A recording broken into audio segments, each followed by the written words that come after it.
दिल को हो। जब जब याद तेरी आए हाय जान, आँखों में आंसू भर जाए।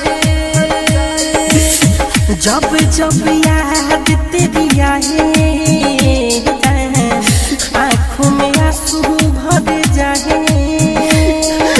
कैसे बताऊं तुझे समझाऊं, ना कभी दिल से तुझे भुलाता। आंसू से भर गया जाम रे, कैसे भुलाऊं तेरा नाम रे जाने मन। आंसू से भर गया जाम रे, कैसे भुलाऊं तेरा नाम रे। जब जब याद तेरी आए जाने मन, आंखों में आंसू भर जाए।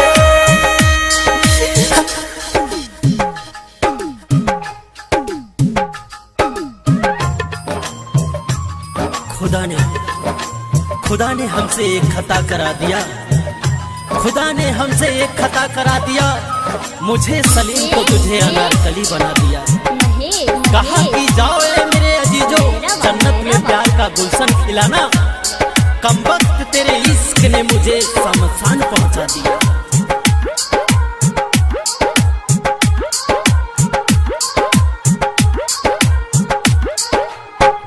कैसे भुलाऊं तेरी अदाएं, शामों सहरे अब तेरी आए।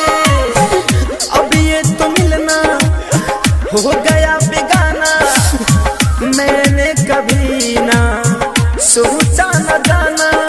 याद को तेरी भूल न पाए, जीना हुआ मुश्किल, मिले ना यार सुबह शाम रे।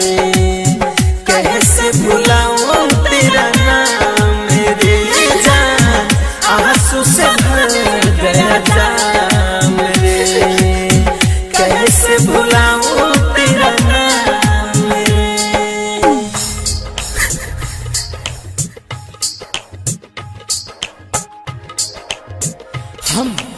हम उम्मीदों की दुनिया बसाते रहे, हम उम्मीदों की दुनिया बसाते रहे। वो पल पल हमें आजमाते रहे।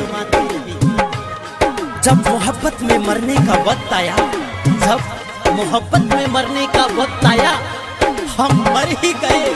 वो मुस्कुराते रहे, वो मुस्कुराते रहे। हो तोड़ दी दिल को मेरे सनम ने, बहुत रुलाया अब तेरे गम में। प्यार की ये मेरी ये है कहानी, हंसते ही आँखों में भर दिया पानी। लाइटर गैस मिट धमकाए से हमको छोड़ दिए कमरे, आंसू से भर गया जाम रे। कैसे भुलाऊं तेरा नाम रे जान, आंसू से भर गया जाम रे। कैसे भुलाऊं तेरा नाम रे। जब जब याद तेरी आए जाने जा, आंखों में आंसू भर जाए। कैसे बताऊं तुझे समझाऊं, ना कभी दिल से तुझे भुलाता। आंसू से भर गया जान।